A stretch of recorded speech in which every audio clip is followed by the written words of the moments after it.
perdants. J'aime cette déclaration des dirigeants qui deviennent des perdants. Parce que parfois, quand les gens arrivent à une position de direction, où ils ont la puissance ou l'autorité sur d'autres personnes, ils se remplissent d'orgueil et ils commencent à maltraiter des gens, où ils pensent qu'ils peuvent faire les choses à leur façon et ils n'ont plus besoin d'écouter Dieu.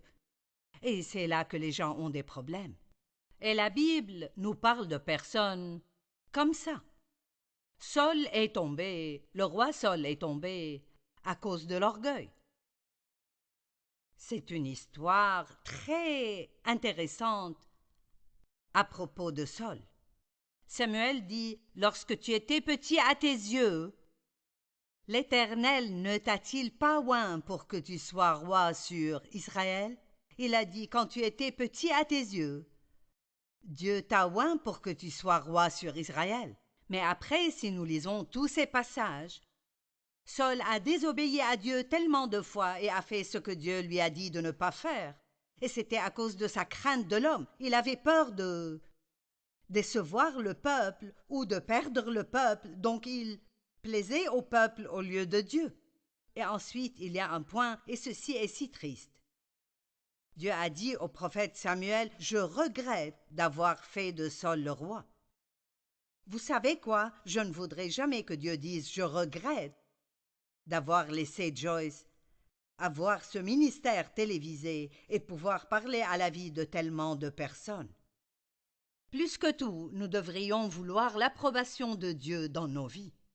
Et pour avoir cela, nous devons avoir l'humilité dans nos vies et être prêts à admettre que nous avons tort quand nous avons tort devant Dieu ou devant l'homme.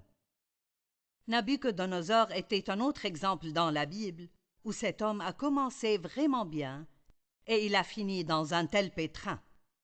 Daniel 4.1, Nabuchodonosor, roi à tous les peuples, aux nations, aux hommes de toute langue qui habitent sur toute la terre. Que la paix vous soit donnée avec abondance. Il m'a semblé bon de faire connaître les signes et les prodiges que le Dieu suprême a opérés à mon égard. Que ces signes sont grands, que ces prodiges sont puissants, son règne est éternel. Et donc, il donne la gloire à Dieu. Oh, regardez les grandes choses que Dieu a fait de grandes choses. Et il dit, je vivais tranquille dans ma maison et heureux dans mon palais. Eh bien, tant que vous donnez à Dieu toute la gloire pour les bonnes choses qui vous sont arrivées, alors vous serez tranquille et vous pourrez prospérer. Mais 30 versets plus tard, et je ne sais pas combien de temps s'est écoulé, mais quand nous arrivons au verset 30, maintenant, il dit, « N'est-ce pas ici, Babylone la grande, que j'ai bâtie comme résidence royale par la puissance de ma force et pour la gloire de ma magnificence ?» Verset 1, il donne la gloire à Dieu. Verset 2, il est tranquille et prospère. Verset 30, maintenant, toutes ces grandes choses sont grâce à lui. Et Dieu a dit, aujourd'hui, le pouvoir royal t'est retiré. Je n'ai pas le temps de vous lire le truc en entier, mais Nabuchodonosor a fini par vivre comme un animal sauvage, dehors dans les champs, avant de finalement reprendre ses esprits de nouveau. Et il s'est humilié et s'est repenti, et il a dit que Dieu seul est puissant.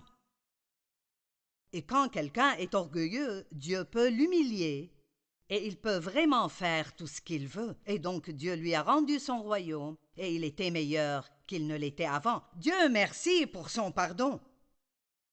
Dieu merci parce que quand nous nous comportons stupidement, nous pouvons nous repentir et Dieu nous rendra non seulement ce que nous avons perdu, mais encore plus que ce que nous avons perdu.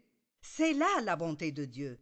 C'est une chose pour laquelle nous devons être heureux. Et ceux d'entre vous qui ont fait des erreurs comme j'en ai fait, j'espère que vous réalisez aujourd'hui que vous pouvez être entièrement et complètement restaurés. Et Dieu non seulement vous pardonnera et vous rendra ce que vous avez perdu, mais il vous donnera encore plus que ce que vous avez perdu. Mais nous ne pouvons pas rester dans l'orgueil. Nous devons nous humilier sous